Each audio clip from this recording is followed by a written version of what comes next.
Hey everybody, it's good to be back this year. Brian and I are just kicking off 2021, a little late maybe. It's the 11th of September. Today's the 20th anniversary of the attacks on our country. And we'll just take a quick moment and recognize we have a couple team members that subsequently served as a result of that attack. And we are grateful for their service and what that means for our country, what it provides for our country. We get to be out here and enjoying God's creation because of it. So hats off to them, and we just want to take a moment and honor those that served and those victims from that day. So Brian and I came back out here today. We're at the River Bluff property. Just to recap from years previous, this is a permission property from a family member, and it's a unique property compared to the other couple that Brian and I are hunting. This is a hardwood forest on the limestone river bluff, and it's only about 16 acres. It's probably a part of a greater 200-acre wooded area, not a lot of cropland within a mile or two. So we've got some unique challenges with that, and in the years past, we've seen some pretty good activity in the early weeks of the season. So we've come in and we decided to develop a little bit of an attraction for them. And this property is divided with some trails that are groomed.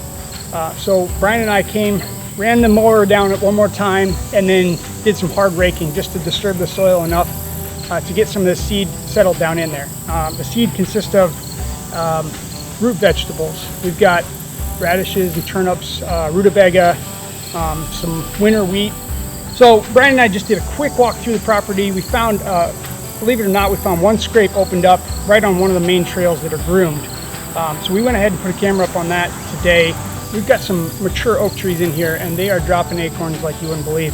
I mean, just as we were out there working, it sounded like animals running through the woods, just the sound of the acorns falling, and that's exciting, got my blood pumping. Looking forward to the next couple weeks. Brian and I probably won't be back in here a whole lot. We're gonna get back in here early October and hope to get a couple hunts in, and then it'll be late October before you see us again, just with work schedules and family schedules and balancing all of that appropriately. So we're really looking forward to the season, and we're looking forward to you guys hanging with us and keeping up with the team. I know we've got some other guys that are out and prepping their properties as well, so stay tuned.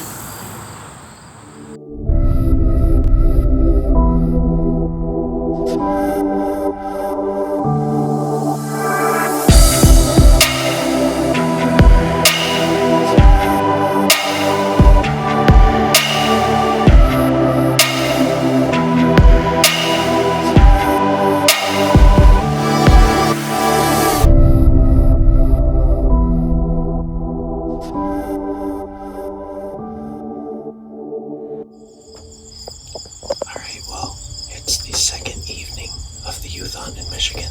I'm here with my youngest sister, Zaria, trying to get her first deer. We brought the 450 into the blind, as well as her crossbow, so hopefully a deer will come within crossbow range, but we have the 450 just in case. So yeah, it's about 5:30 p.m. and we're going to stick it out for the evening hunt, and hopefully we can get a shot on a deer tonight.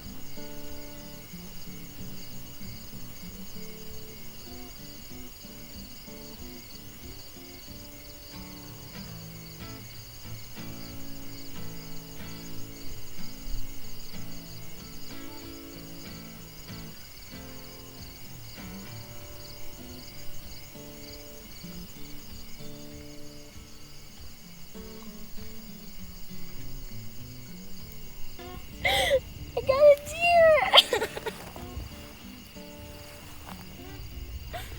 Thank you.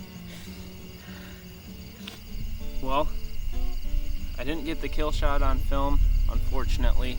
It's really not that huge of a deal to me that I didn't get the kill shot on film. Obviously, I always try to get that on film, and I want that to always happen, but we had 4 bucks come out in the last 20 minutes of legal shooting light at the end of the field, and they were 300 yards away. I could tell they were slowly working towards us, but I didn't know if they were going to make it to us in time, and we had 3 minutes of legal shooting light left.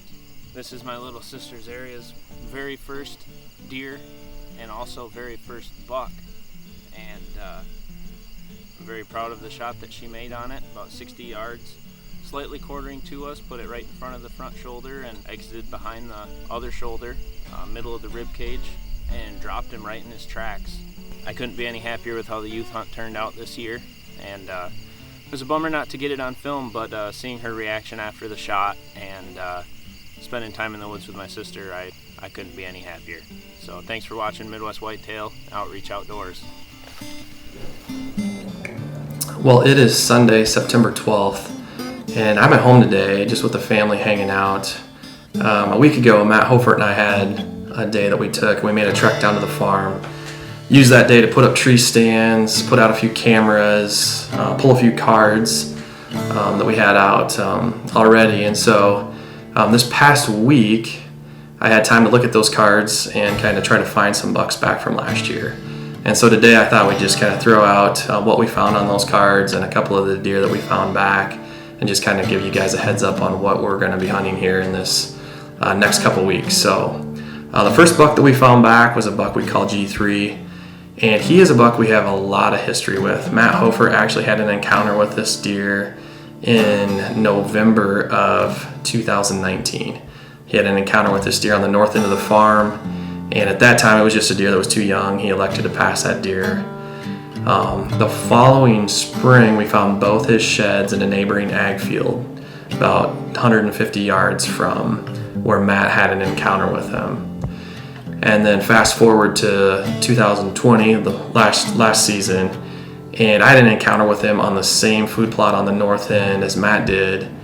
And I didn't have a camera with me that day. I elected to pass him, and so this spring when we were shed hunting, we found one of his sheds, and it was within about 40 yards of the tree stand. So he's a deer that we kind of put a lot of pieces to the puzzle together on. He's a deer that we feel like we really know his core area, and we've got a lot of history with. So he's going to be one of our target deer. We're excited to have the opportunity to go after him come October 1st. We're going to try to get out once a week. Try to time it, hopefully with some cold fronts. We'll see. We can't hunt every day, obviously, but if we get a cold front in October, we know for sure where we're going to be. So that's deer number 1. Deer number 2 is a buck we call Double G4. He's a deer that we're really excited about. Matt Hofer had an encounter with him November 7th of 2019, and at that time we think he was a 3-year-old. And it was a neat encounter. It was just cool to see a deer that day. We just thought he was a little younger than a deer that we wanted to harvest. And so fast forward to last year, we had several encounters with him. And again, Matt Hofer had an encounter with him on November 7th. So November 7th seems to be the magical day with this buck. And he's a neat deer. He made a really big jump from a 3-year-old to 4-year-old as far as his rack. He's still a deer based on history and body size that we just feel he's 5 years old or plus, or we're not exactly sure, but he's going to be a deer that's going to be on our hit list. So that's deer number 2 that we're going after, and we're excited to have found him back. And deer number 3 just happens to be a deer I'm going to call Big 8, because I actually haven't really thought about what to name this deer, but he's just a deer that we just got a picture of when we pulled cards last week, and I don't have much history with him. He doesn't have very big brow tines, but he's just a wide, tall, mainframe 8-pointer.